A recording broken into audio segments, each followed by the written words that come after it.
Alhamdulillahi Rabbil Alamin wassalatu wassalamu ala rasulihil amin Nabiyyina Muhammad ibn Abdullah wa ala alihi wa sahbihi wa man sar ala nahjihi wa ihtada bihadihi wa istanna bisunnati ila yaumiddin, amma ba'd. Sambungan perbincangan kita tentang tanda-tanda kiamat yang ke-72.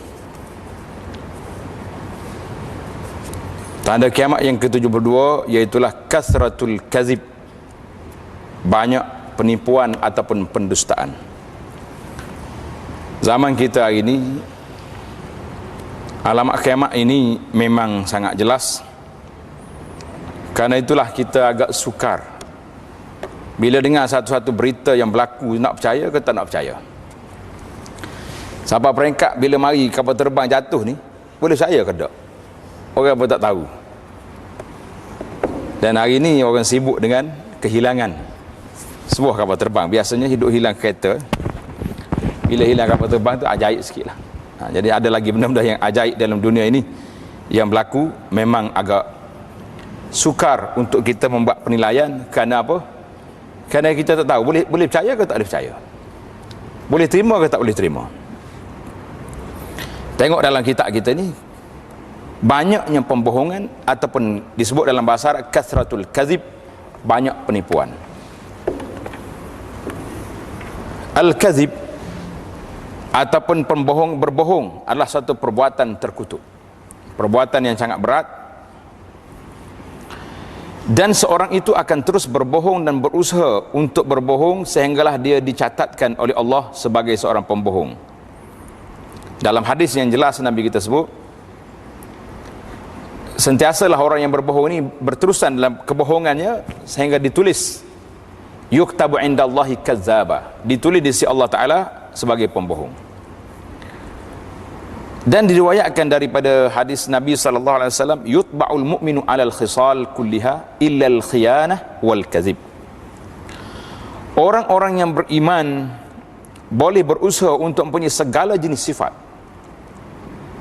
Ada belaka. Kalau nak tengok hari ni, orang-orang yang beriman, anak-anak orang Islam tu boleh jadi belaka, tetapi melainkan khianat, al-khianah wal kazib. Dua sifat ini tak boleh ada pada orang beriman. Sifat khianat dan sifat berbohong. Ini dah bahaya. Khianat dengan berbohong ni bukan sifat orang yang beriman. Kerana al-mu'min la yakzib.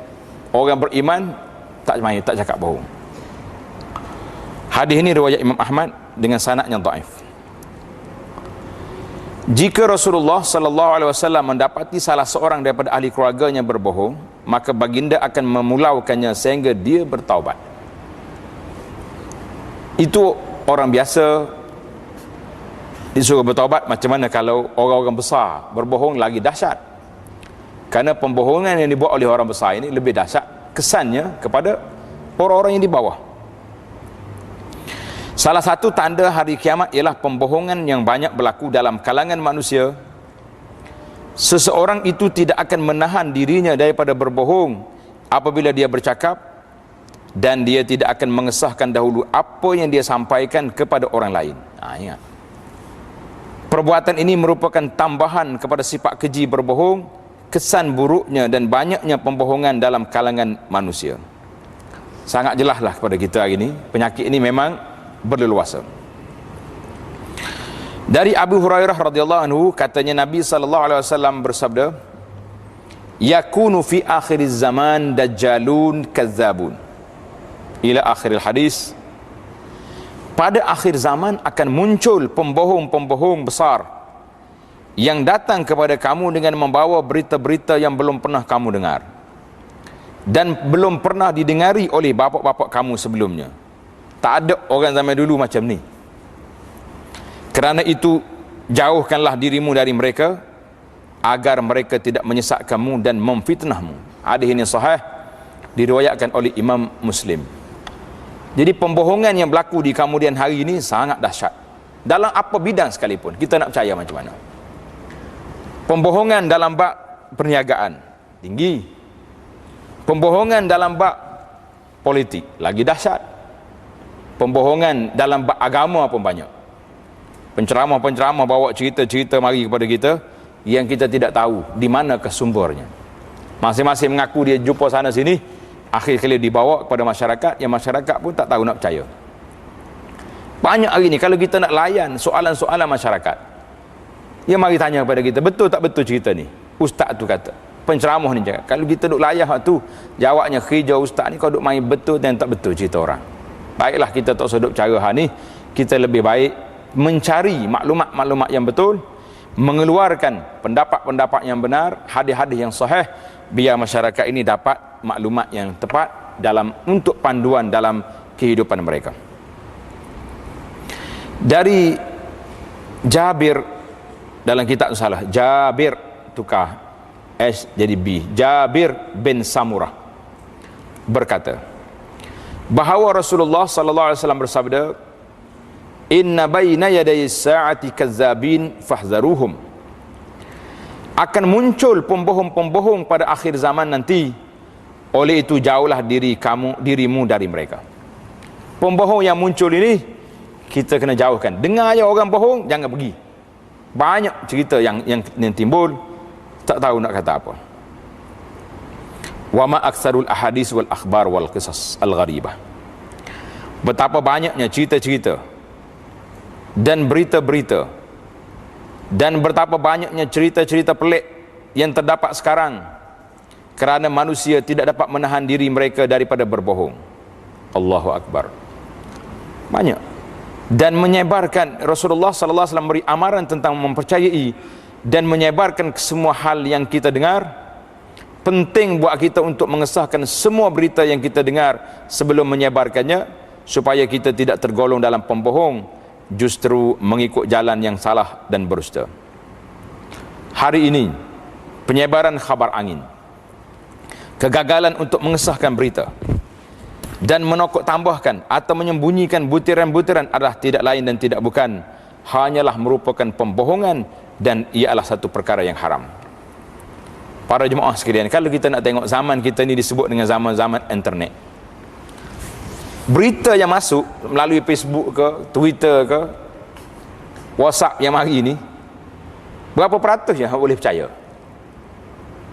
Maka kita sebagai seorang yang beriman pada Allah Azza wa Jalla, al-mu'min la yutba'u 'alal khiyanati wal kazib, yang tak boleh berdusta, tak boleh jadi pengkhianat ini, bila sampainya berita jangan terus hantar kepada orang, jangan. Pastikan dulu maklumat tu sahih ke tak sahih. Berita yang kita terima ni betul ke tak betul? Tak betul, maknanya kita telah share, menyebar sama berita yang tak betul. Kita ada saham juga dalam penyebaran berita palsu. Apalagi kalau berita yang melibatkan tentang hukum hudud, hukum syariat, lagi dahsyat. Hari ini masyarakat dalam keadaan bahaya, dalam keadaan kawat. Bila berita-berita yang kita terima, kita kata betul ni cerita ni, awak ada bukti? Yang awak kata betul kes ni, awak ada bukti? Tak ada.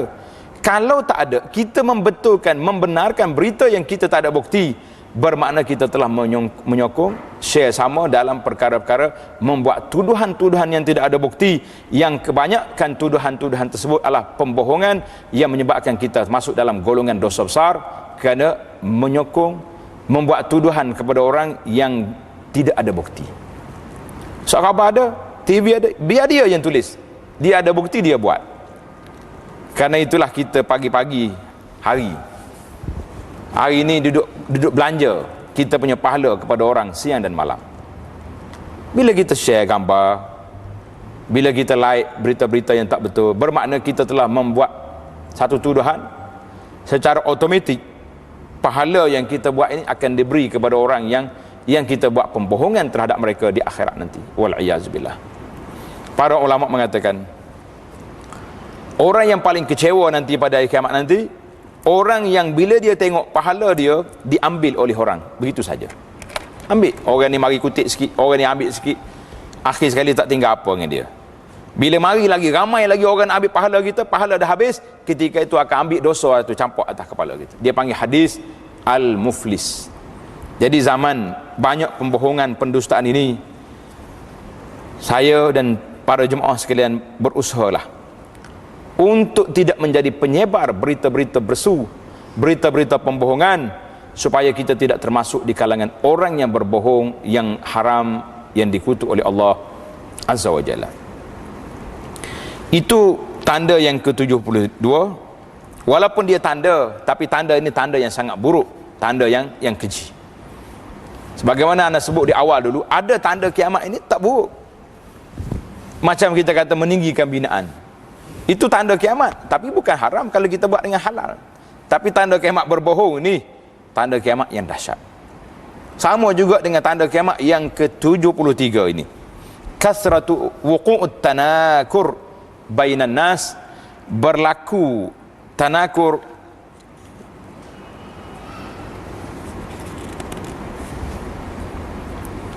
dalam kitab kita ni hilang ke? Oh, bertukar. Dalam bahasa Arab 73 tu tanakur. Baik, kita tukar, kita baca ikut terjemahan ni. Kasratuz zalazil, banyaknya gempa bumi. Ingat, dalam bahasa Arab 73 tu tanakur, perbalahan di antara manusia. Tapi dalam bahasa Indonesia ni, Malaysia, Melayu ni, 73 banyak terjadi gempa bumi. Tanda yang ke-73, kasratuz zalazil, iaitulah banyak gempa bumi. Apa yang dimaksudkan dengan terlalu banyak gempa bumi sebelum bermulanya kiamat adalah gempa bumi akan berlaku di mana saja pada setiap hari. Ini mungkin satu belas kasihan kepada umat Islam dan penghapusan dosa-dosa. Kalau kita nak berpandangan positif lah, gempa bumi ini huru-hara ke tidak? Huru-hara. Bala bencana ke tidak? Bencana. Tapi kita boleh positifkan dia bahawa Allah Ta'ala kesian kepada hamba-hamba dia kalau duduk buat maksiat. Baiklah dia mati dalam keadaan bencana begini, mudah-mudahan Allah Ta'ala beri rahmat, kesian belas kepada dia. Ini apa yang berlaku ni? Ini mungkin satu belas kasihan kepada umat Islam dan penghapusan dosa-dosa, seperti hadis yang diriwayatkan oleh Abu Musa al-Ash'ari, ummati ummatun marhumatun la azab 'alaiha fil akhirah ja'ala Allahu 'azabaha fid dunya al-qatlu waz-zalazil wal fitan. Artinya umatku ini merupakan umat yang sentiasa dirahmati oleh Allah. Umat dia ni umat yang dirahmati oleh Allah. Ia tidak akan dihukum semasa hari akhirat. Orang yang telah dikena bala di dunia ini, insya-Allah dia lepas di akhirat. Kerana Allah telah menurunkan hukuman semasa di dunia ini, ia dalam bentuk pembunuhan, sebagaimana yang berlaku di Syria ini tak habis-habis lagi. Pihak hayatul umam yang besar-besar duk main tarik tali, sekali nak ambil tindakan, dua kali tak ambil tindakan. Nak kata apa? Gempa bumi yang berlaku. Gempa bumi ini banyak berlaku di mana-mana tempat hari ini. Berapa skala, berapa, ada yang kuat, ada yang runtuh. Sekejap negeri ni runtuh, yang ni runtuh. Dan berlaku huru-hara ni banyaklah, fitan banyak berlaku. Hari ini di antara huru-hara yang berlakunya jatuh hilang kapal terbang. Kita kata ini termasuk huru-hara. Ratus-ratus orang mati. Ana bila tengok kapal terbang hilang ni, tengok kepada guru saya, Syekh Hamad Al-Ansari, seorang ulama Madinah. Bila kita cerita dia mari daripada Malaysia, dia kata naik apa? Kapal terbang. Bersama mana? Kata 400 penumpang. Allahu Akbar, terkejut dia. Kata kenapa Syekh? Dia kata bahaya. Lish. Dia kata kalau mati ramai mati. Naik yang kecil-kecil dia kata, baru mati tak ramai. Subhanallah. Kata yang besar ni sedap jalan. Kata betul, tapi bahaya kalau mati ramai. Bala bencana timpa. Jadi Syekh kata ni rahimahullah. Jadi tengok 200 lebih yang hilang kapal terbang ini. Haraplah mudah-mudahan berjumpa baliklah insya-Allah dalam keadaan selamat. Itu satu peringatan daripada Allah Azza wa Jalla. Sebab syarikat kita ni walaupun dikuasai oleh orang Islam, tapi degil.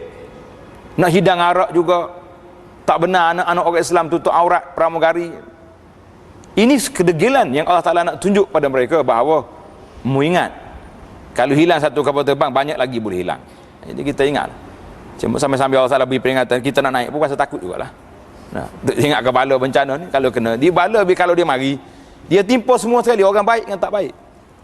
Sebagaimana dalam hadis orang yang tentera yang nak serang Kaabah. Orang yang pergi ke Mekah berjalan, dia tak tahu pokok jahat nak serang Kaabah. Sampai di tengah jalan, ditelan oleh bumi. So, habis semua sekali. Jadi sahabat tanya, ya Rasulullah, ada orang baik dalam tu? Nabi kata apa?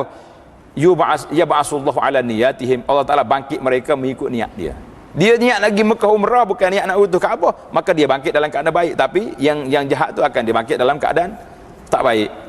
Jadi kalau tapi baik tak baik pun telah habis dah lah ke bumi. Nah, kita niat baik pun kalau kapal terbang buat mungkar maksiat, mari bala Allah SWT jatuh belaka kena. Nasallallahu salamata wal afiyah. Ini dipanggil zalal fitan. Banyak fitnah huru-hara yang berlaku hari ini. Hadis ini riwayat Imam Ahmad. Atau mungkin satu hukuman kepada orang yang telah melakukan banyak kerusakan. Allah Ta'ala nak buat uqubah lil ibad. Gempa bumi ini bala, hukuman yang Allah telah lakukan banyak kerusakan, orang yang telah melakukan banyak kerusakan. Gempa bumi menjadi satu hukuman kepada manusia pada masa itu. Ini satu kes.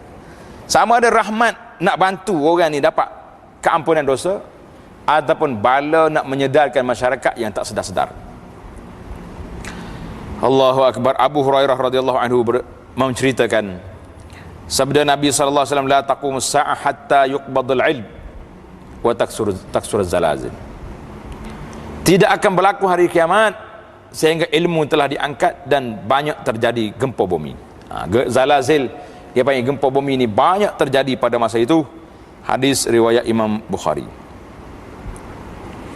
Daripada Abdullah ibnu Hawalah Al-Azdi berkata bahawa Rasulullah sallallahu alaihi wasallam telah bersabda, ya ibn Hawalah, idza ra'aital khilafata qad nazalat fil ardil muqaddasah faqad danatiz zalazil wal balabil wal umur al izam, ila akhir hadis. Wahai ibnu Hawalah, apabila kamu melihat khalifah menetap di tanah haram,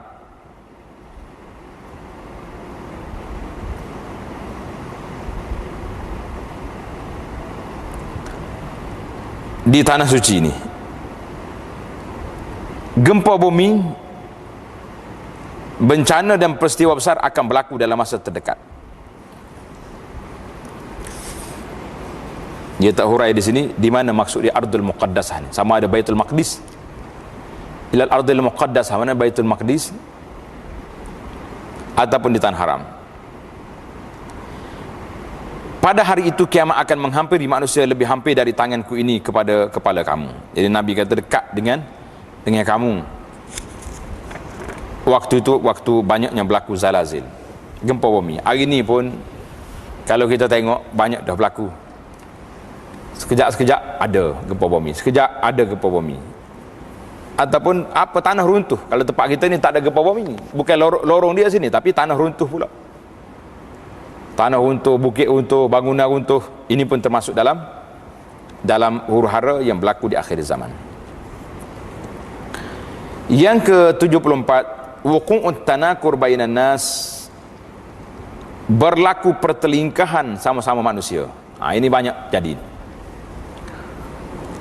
Kewujudan pelbagai dugaan dan kesusahan menyebabkan hubungan sama manusia menjadi lemah dan mungkin mencapai satu tahap di mana hubungan diputuskan dan manusia saling berpaling antara satu sama lain.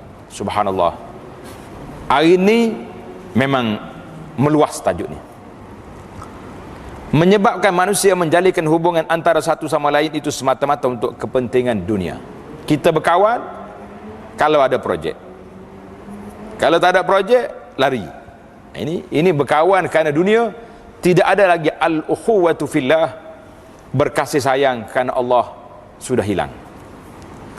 Sedangkan kita sebagai umat Islam diajar innamal mu'minuna ikhwatun. Orang mukmin itu bersaudara.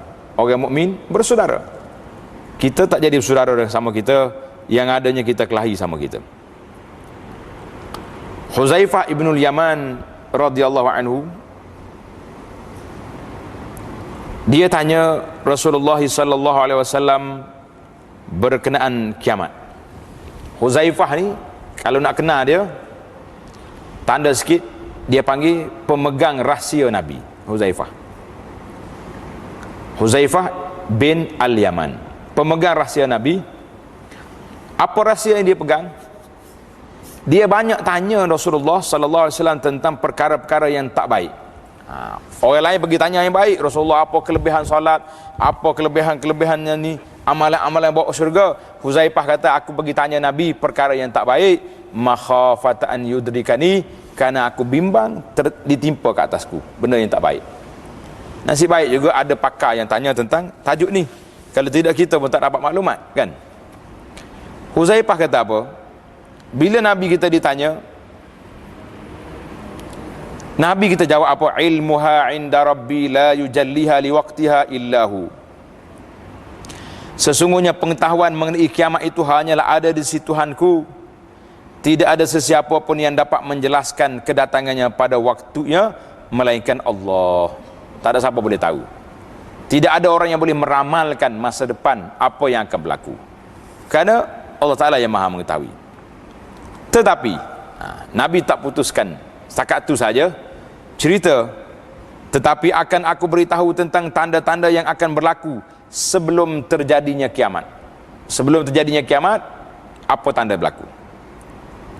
Sebelum ia berlaku, kiamat berlaku, akan ada huru-hara dan harj. Harj itu banyak meningkat harj. Sahabat bertanya, ya Rasulullah, kami tahu apa itu huru-hara, tetapi apakah itu al-harju? Baginda menjawab dalam bahasa Al-Habasyah. Nabi bilisanil Habasyah, Nabi kata apa? Al-qatlu, saling membunuh, banyak membunuh. Hari ini tak kira lah, bunuh dengan pistol, dengan pedang, ataupun bunuh orang dengan pen. Banyak orang bunuh hari ini. Kita boleh bunuh karya seorang itu dengan menjatuhkan apa-apa fitnah pada dia, mati kawan tu. Walaupun tuannya hidup tapi mati kira-kira. Nak buat apa pun tak boleh dah. Dan wa yalqa bainan nas at-tanakur, terjadi juga perbalahan di antara orang ramai dan sangat sedikit seorang akan mengenali seorang yang lain. Kita kenal kawan kita ya, walaupun duduk sekampung, tapi yang kita kenalnya member yang kawan dengan kita. Yang lain-lain tak nak kenal. Apa sebab? Kadang-kadang kita bertanya juga, apa sebab orang akhir zaman ini tak kenal? Ada sebab yang menyebabkan kerana manusia terlalu ramai.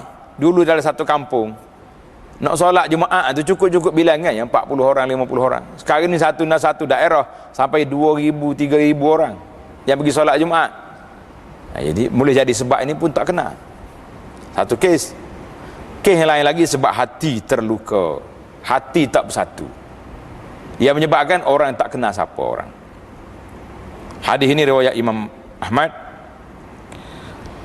Hadis ini menceritakan apa yang berlaku dalam kalangan masyarakat hari ini.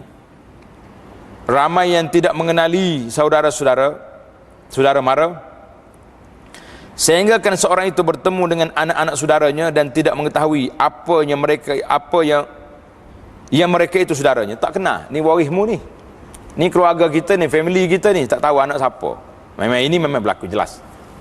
Kita tak nak kesan ini anak siapa. Tengok-tengok aib keluarga kita juga. Ini disebabkan oleh banyak hubungan yang dibina di antara manusia berdasarkan kepentingan peribadi. Hubungan yang lemah dan kepentingan dunia.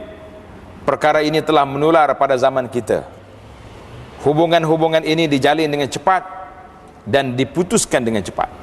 Satu kes khilaf sikit dalam mana-mana grup, habis keluar dah. Bila keluar dalam telefon, jumpa kat luar pun tak bercakap dah. Allahu Akbar, mudahnya rapuh dia punya perkiraan zaman kita ini, terlalu longgar. Hubungan ini dijalin dengan cepat dan diputuskan dengan cepat, kerana ia berdasarkan keinginan manusia untuk mencapai hajat keduniaan mereka dan bukannya berdasarkan ketaatan kepada Allah dan perpaduan ummah. Di sebaliknya, setiap orang hanya memelihara kepentingan dunia masing-masing, dan jika dia boleh memperoleh sesuatu, maka dia akan menjalinkan hubungan, dan jika tidak dia akan memutuskan hubungan itu dengan segera. Wal'iyazubillah. Maknanya kita tak akan berkawan lagi. Kalau projek sudah tamat, nak kawan buat apa lagi? Ni ada masalah sikit. Yang ke-75, di antara tanda kiamat, ramai wanita. Ramai bilangan wanita. Jangan pula kata ramai wanita pergi mengaji. Ini pun tanda kiamat dah tu. Kita tengok kalau tempat mengaji, kuliah-kuliah ni, banyak tempat muslimat yang paling ramai, wanita. Yang muslimi banyak duduk kedai kopi. Ini tanda nak kiamat. Yang ke-76, qillatur rijal, sedikit bilangan laki-laki. Maksud dalam hadis ini bilangan sungguh. Bilangan penduduk dunia ni akan bertukar. Orang muslimat, wanitanya ramai, laki-laki tak ramai. Saya pun tak perasan mana. Tapi bila kita masuk dalam kelas mengajar di universiti, di kuliah, memang nampak kadang-kadang 2/3. Ada satu kelas 3/4. Semua belah ni muslimat belaka sampai ke pusing belakang. Yang muslimi depan 1/4 saja. Kata mana pergi habis? Ada orang bergurau. Dia kata akhir zaman ni, anak-anak perempuan pergi ke universiti, budak-budak laki-laki pergi ke pusat serenti. Ada juga tu. Itu main-main lah. Kita tak kata macam tu. Tapi boleh jadi juga. Sebab pusat serenti Malaysia ni ada 13. Ini angka 2 tahun lepas. Satu je yang wanita, 12 lagi laki-laki. Boleh jadi ini juga salah satu faktor. Wallahu a'lam.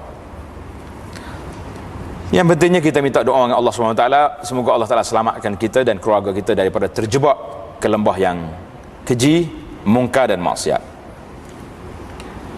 Salah satu tanda kiamat ialah pada akhir zaman terdapat wanita, ramai wanita dan sedikit laki-laki. Antara sebab fenomena yang diberikan adalah disebabkan adanya huru-hara, di mana lelaki terkorban kerana kaum laki-laki dan bukannya wanita yang terlibat dalam peperangan. Orang laki-laki yang pergi berperang, wanita tak pergi, maka dia tak mati. Terdapat juga pendapat yang mengatakan bahawa ini menandakan banyak penjajahan yang mengakibatkan ramai tawanan wanita. Oleh itu membolehkan seorang laki-laki mempunyai ramai gundik. Ibnu Hajar berkata, tanda ini nampaknya hanyalah satu tanda dan bukannya satu akibat daripada apa-apa peristiwa. Yang sahihnya bukan sebab perang, sebab apa, memang penduduk wanita ni bilangannya ramai. Hari ini pun tak ada perang apa, tengok dalam dewan kuliah kita memang ramai wanita. Sebaliknya, Allah akan menentukan pada akhir zaman lelaki dilahirkan lebih sedikit daripada perempuan. Sebagaimana dalam hadis Anas bin Malik radhiyallahu anhu berkata bahawa Nabi kita sallallahu alaihi wasallam bersabda, "Inna min asyratis sa'ah an yurfa'al 'ilm wa yazhabur rijal wa yabqan nisa hatta yakuna li 50 imra'atan qayyim wahid." Di antara tanda kiamat ialah sedikit ilmu, banyak kejahilan dan banyak berlaku perzinaan, wal iyazubillah. Ramai kaum perempuan dan sedikit laki-laki, sehingga nantinya seorang laki-laki mengurus 50 orang perempuan. Kalau nak bagi 4 pun tak cukup dah ni. Masa tu orang tak irau dah. Ramai sangat perempuan, 50 seorang laki-laki. Lambat lagi lah ni kot. Mungkin kalau tengok bilangan atas dunia hari ni, 2/3 mungkin berlaku dah. Setengah-setengah tempat ramai laki-laki, ramai perempuan. Tapi anda tak pasti. Ada satu negeri di Malaysia ni, mengikut dalam bancian umumnya ramai laki-laki lagi. Jadi jawab dianya lambat lagi lah nak kiamat. Pasal tanda belum cukup lagi. Kita ni duk kira nak tanda je. Silat-silat yang jadi tanda tu kita sendiri dah alamat kiamatnya, kan? Hadis Bukhari, sesiapa yang melihat kepada kadar kelahiran bayi laki-laki berbanding bayi perempuan di peringkat dunia dan mengaji statistik bilangan laki-laki berbanding dengan wanita, akan sedar bahawa tanda ini telah pun muncul pada zaman kita. Sudah ada tanda, bibit-bibit ni sudah ada. Dah mula keluar bilangan wanita lebih daripada lelaki. Allahu Akbar. Nak macam mana?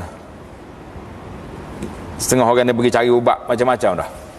Nak suruh boleh anak laki-laki. Ada lagi orang nak anak perempuan. Yang ada laki-laki ramai nak anak perempuan, yang ada perempuan ramai nak laki-laki. Biasa dah, naluri manusia ni tak boleh lagi. Tapi kuasa Allah SWT yang menentukan. Kita hanya boleh setakat boleh berusaha saja. Tanda yang ke-77, zuhurul fahishah wal mujaharatu biha. Kelakuan keji tersebar luas dan berlaku secara terang-terangan. Ini hampir dah. Ini banyak dah berlaku. Pada akhir zaman, kejahatan menjadi-jadi dan kemahuan fizikal menjadi dominan. Syahwat, intisyarus syahwat, mai benar-benar nafsu ni kuat. Rasulullah SAW telah memberitahu kita bahawa salah satu tanda-tanda kiamat ialah banyaknya berlaku perzinaan, sehingga seorang laki-laki akan melakukan perkara keji ini dengan seorang wanita secara terang-terangan di tengah jalan.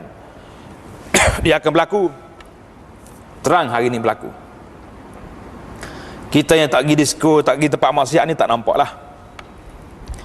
Tapi walaupun tak pergi tempat macam tu, kita tengok di bandar-bandar, tengok di apa ni, di airport, orang-orang yang bukan Islam mari duduk berdakak situ, duduk berat lah. Orang tak buat lah. Kalau orang Islam dia tak buat di sini, dia akan buat dalam rumah dia, dalam bilik yang dikunci. Subhanallah. Memang berlaku secara terang-terangan.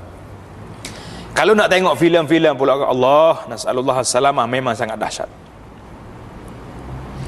Pernah satu peristiwa, saya pergi satu negeri, turun di airport, kawan janji nak mari ambil, tak mari. Pasal lah kena berjalan sendiri di Bangkok. Naik kereta dia tu, tut yang tayar 3, kata buat pergi aku masjid, sah. Mosque, pergi masjid.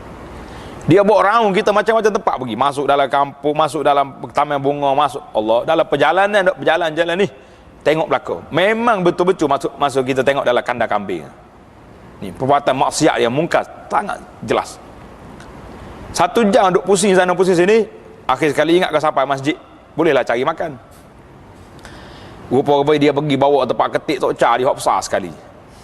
Hei, kata Muslim, mos. La haula wala quwata illa. Letih lah kita 1 jam duduk pusing dalam dunia ni, akhir sekali sampai ke ketik dia. Balik semula ke hotel, tak jumpa cari masjid. Allahu akbar ni. Memang kalau tengok zuhurul fawahish, itu negara kafir. Negara kita yang negara Islam ni pun apa kurangnya? Tengok pakaian wanita-wanita ni, Allah, macam telanjang. Terang-terangan. Oleh itu terdapat 2 tanda di sini.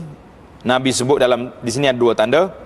Yang pertama, zuhuruz zina, banyaknya berlaku perzinaan yang akan terjadi secara meluas, dan kelakuan keji dilakukan secara terang-terangan tanpa sembunyi lagi, tak ada. Zina terang-terangan, tak sembunyi lagi. Orang tak malu, tak takut dengan orang.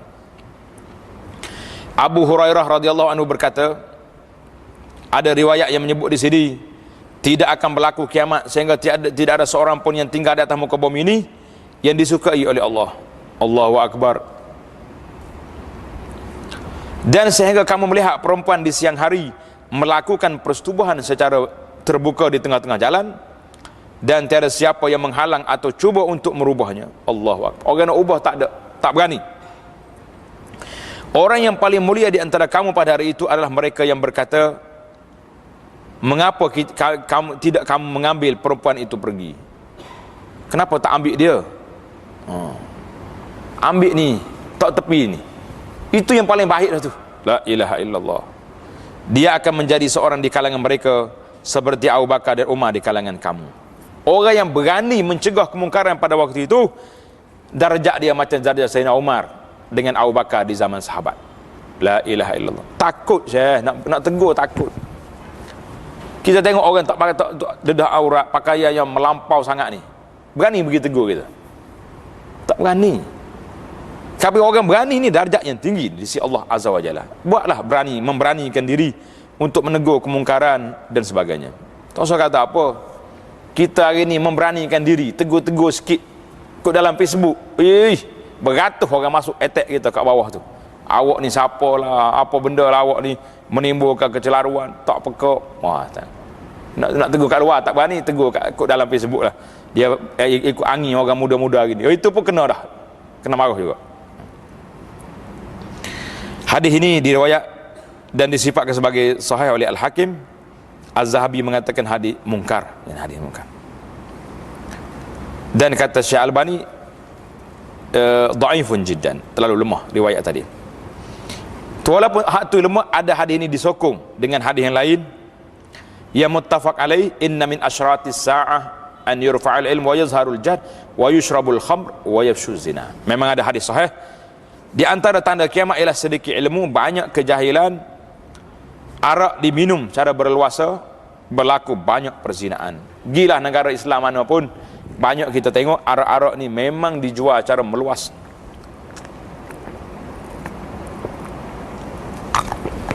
Kalau apa ni di kedai-kedai yang bebas cukai tu, di antara benda yang dijualnya ni arak dengan rokok. Allahu akbar. Lepas tu coklat-coklat lah sikit. Memang sangat meluas. Negara orang Islam, yang kafir kita tak kira di kafir, tapi yang Islam ni jadi masalah kita ni. Termasuk negara kita yang tercinta ni pun apa kurangnya dengan cerita ni. Dan akhirnya banyak berlaku perzinaan, zina banyak. Menurut laporan lain, banyak berlaku perzinaan, sedikit kaum laki-laki dan ramai kaum wanita, yang setelah kita baca hadis ini di riwayat yang atas tadi. Kedua-dua tanda ini telah pun muncul pada zaman kita. Ini terbukti dengan kelakuan seks rambang dan gambar-gambar lucah yang disiarkan di stesen TV satelit, atau gambar-gambar dan klip-klip video yang diterbitkan di internet, yang boleh menyebabkan orang yang beriman merasa malu melihatnya. Memang dalam surat khabar, dalam majalah, keluar yang pelik-pelik. Bila ada kes-kes tentang tuduhan-tuduhan zina ke liwat ke, bawa sekali dengan gambar-gambar mari, usul tilam sana pergi sini. Ini semua ni cerita-cerita hilang maruah dan hilang punca hidup masyarakat. Berlakunya kes perzinaan ini nampak sangat bila tengok anak-anak yang dikutip di mata tempat. Dalam tu sampah pun ada, tepi tangga masjid pun ada, semua tempat boleh jumpa berlaku. Adalah lebih baik bagi laki-laki dan wanita beriman untuk memelihara diri mereka,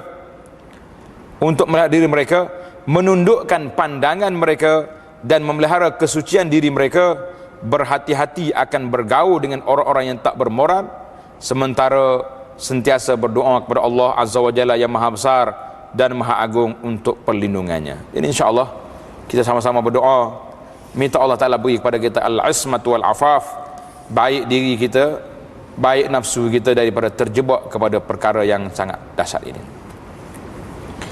Yang ke-78, tanda kiamat, akhzul ujrati ala qiraatil Quran. Akhzul ujrah ala qiraatil Quran artinya mengambil wang upah untuk baca Quran. Ini jelas sangat dah ni.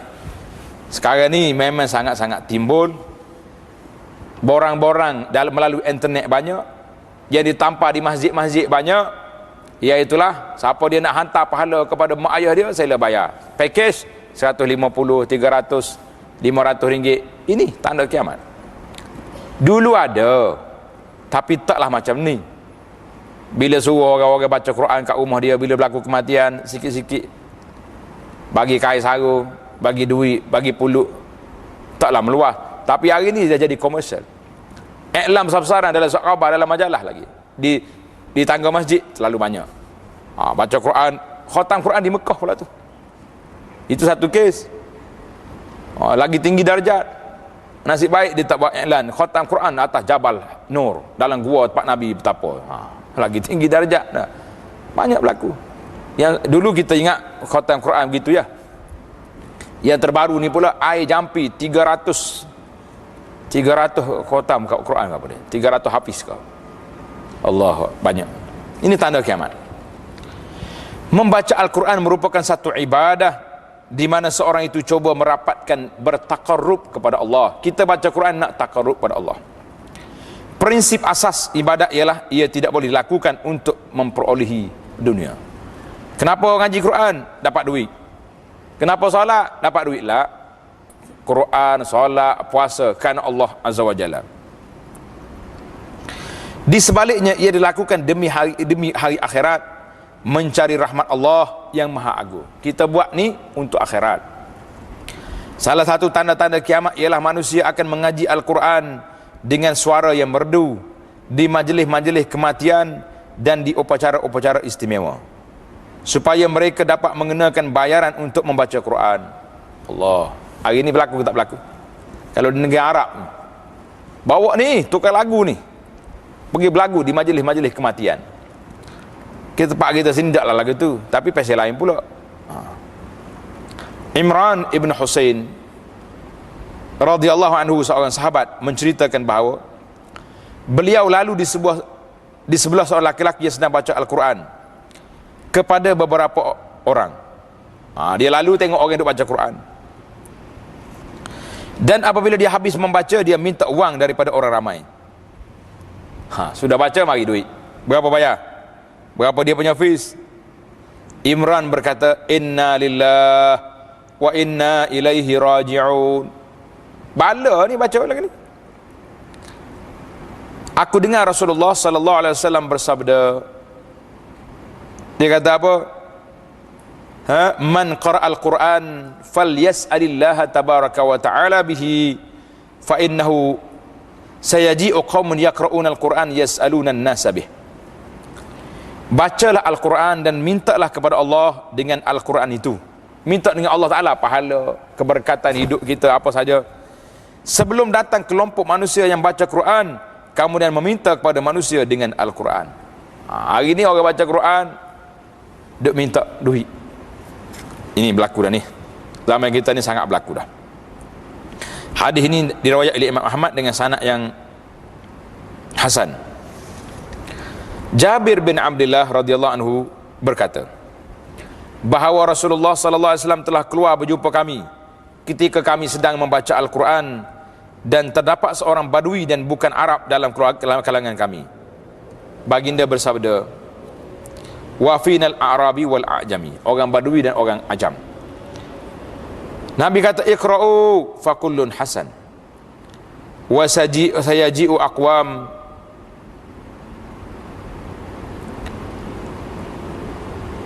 yuqimunahu kama yuqamul qadah yata'ajjaluna wa la yata'ajjaluna. Bacalah Al-Quran, banyak kebaikannya.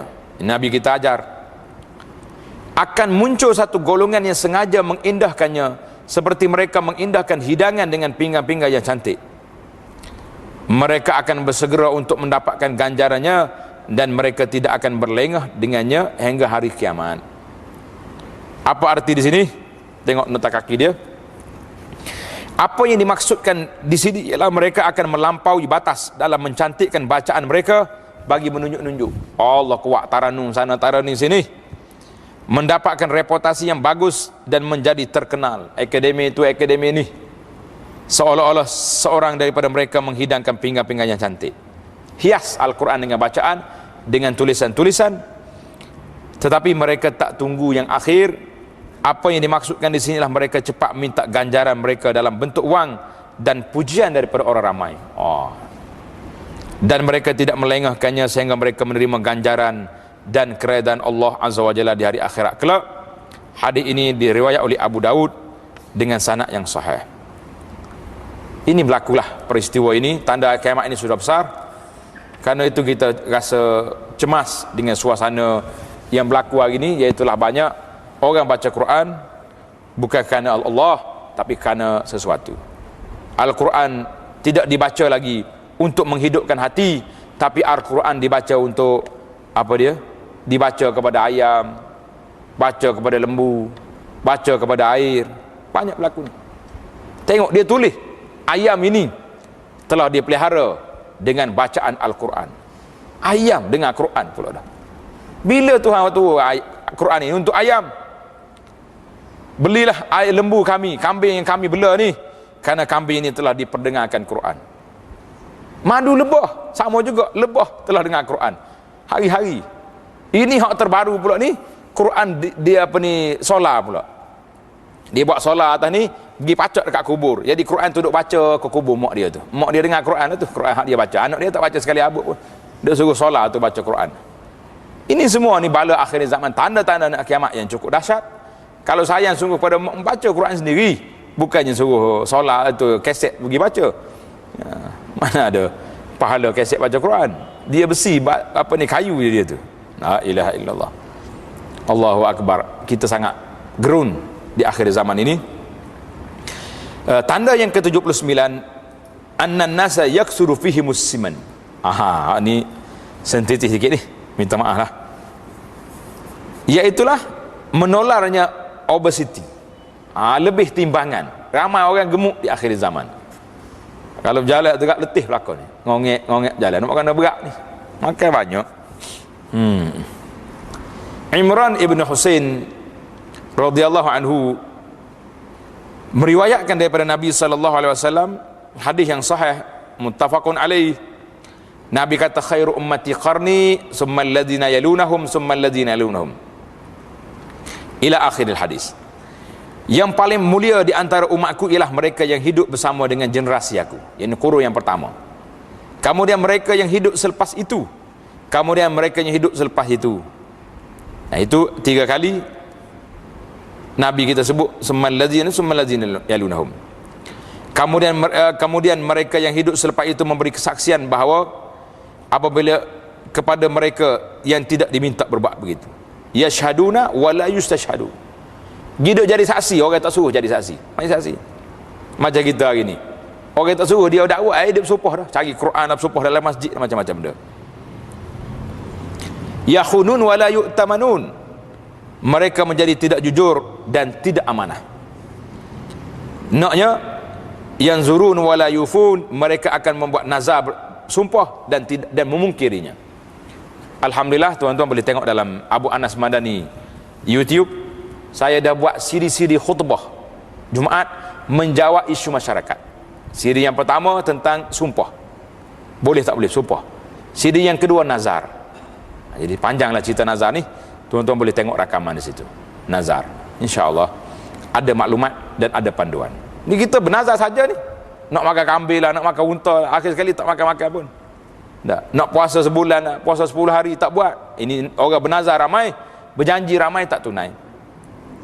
Wa yazharu fihi musiman, tajuk kita sininya, dan kegemukan atau obesity menular di kalangan mereka. Ramai orang gemuk sekarang ni. Banyak kita tengok dalam kesihatan tu, gambar-gambar iklan menunjukkan timbangan kita meningkat. Apa sebabnya? Hadis ni muttafaqun alaih. Kemungkinan besar pada akhir zaman kegemukan ini menjadi disebabkan mewahnya makanan dan minuman. Memang banyak sungguhlah. Kalau pergi majlis-majlis jamuan tu, Allahu akbar, nak jamu 50 orang, ajak untuk 500 mungkin makanan dia berat. Dan pelbagai pembuka selera dan manisan, orang ramai tidak lagi perlu menggerakkan badan mereka dan berjalan ke sana kerana mesin akan membantu mereka. Naik kereta, naik motosikal, nak pergi mana pun, mana ada orang berjalan kaki hari ni. Kegemukan menjadi-jadi di kalangan orang tua dan muda, sehingga statistik mengatakan bahawa 1/6 daripada penduduk dunia menghadapi masalah lebih berat badan. Berat ni. Hari ini kita dapati banyak ubat yang boleh membantu menurunkan berat badan dan melawan obesity, serta pembedahan mengikat perut. Banyaklah, kena pergi carilah ubat. Tak payah ubat-ubat lah. Kalau nak kurus-kurus, senang je, puasa, lepas tu riadah. Allahu akbar. Nak riadah macam mana? Tak ada masa. Siapa dia cakap tak ada masa? Kena ada masa. Daripada rumah kita nak pergi masjid, jangan naik kereta, pergi jalan ni, balik jalan ni. Rumah saya jauh, 0,5 kilometer, lagi molek. Ni ada kereta betul sampai masjid, nak pergi jalan kaki lagi tak sampai dah. Tapi kalau main golf pagi sampai tengah hari boleh pula tu. Nak jalan kaki pergi masjid tak boleh. Itu obesity lah. Kita obesity sangatlah sebab kita tak ikut peraturan yang telah dibuat oleh Allah Azza wa Jalla. Berjalan pergi masjid, pergi mari, itu satu riadah. Nak suruh kuat lagi, pergi cari masjid yang paling jauh lagi. Yang ke-80, zuhuru qaumun yashhaduna wa la yustashhadun. Tengok, munculnya orang-orang yang akan memberikan kenyataan, menjadi saksi walaupun tidak diminta. Hari ini macam-macam. Kalau tengok apa-apa kes berlaku, berhenti lalu, ambil gambar pelakon ni, tunjuk gambar habis. Bahkan gambar-gambar hari ni, gambar-gambar kes jenayah sekalipun, lepas berlaku beberapa jam, keluar dalam internet.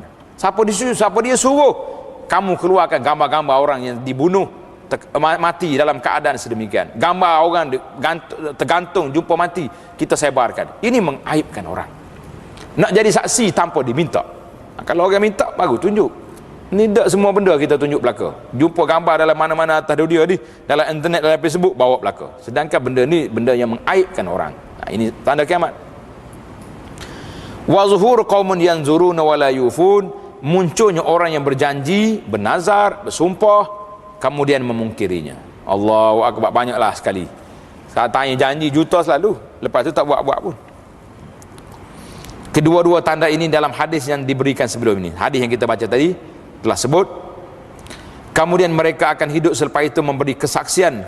Apabila mereka tidak diminta berbuat begitu, mereka menjadi tidak jujur dan tidak amanah. Mereka akan membuat nazar, bersumpah dan memungkirinya. Ini jelas. Kedua-dua sifat ini akan muncul kerana manusia memandang ringan dalam memberi kenyataan terhadap orang lain tanpa berdasarkan pengetahuan atau tanpa diminta. Kurangnya membuat banyak janji tanpa memenuhinya, memandangkan kurangnya takwa, lemah iman dan tidak menghormati Allah dan Rasulnya di dalam hati seorang tersebut. Na'udzubillah. Jadi orang yang boleh berjanji tak tunai janji ini, dalam kitab ni kata apa? Orang yang tidak menghormati Allah dengan Rasul. Hari ini orang berjanji yang cukup dahsyat. Itu janji besar-besar, projek-projek, janji yang kecil-kecil ni jadi tak jadi? Jadi juga. Tuan-tuan beli dalam majalah Solusi, bilangan yang depan ni, yang ke-67, saya tulis satu tajuk, fenomena bermudah-mudah bermain-main dengan janji.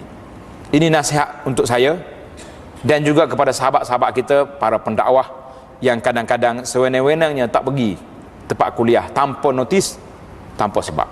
Orang kuliah duk tunggu, kenapa ustaz tak mari? Oh, minta maaf lah, saya dapat event yang lebih besar lagi dekat PICC contohnya, yang surau kampung ni tunggu orang tua-tua kampung, tak ada di maklumat, tak ada apa lah. Tak ada hak kita nak tukar kecuali mendapat keizinan. Minta izin, saya nak tukar tarikh lain, boleh ke tak boleh? Itu hak janji yang kita buat. Yang pergi lambat satu penyakit lain pula. Banyaklah aduan-aduan yang kita terima. Mudah-mudahan Allah Ta'ala ampunkan kesalahan kita dan beri kepada kita istiqamah di atas jalan yang benar, supaya kita tidak terjebak dengan perbuatan yang mungkar ini, iaitulah munculnya golongan yang berjanji tak tunai,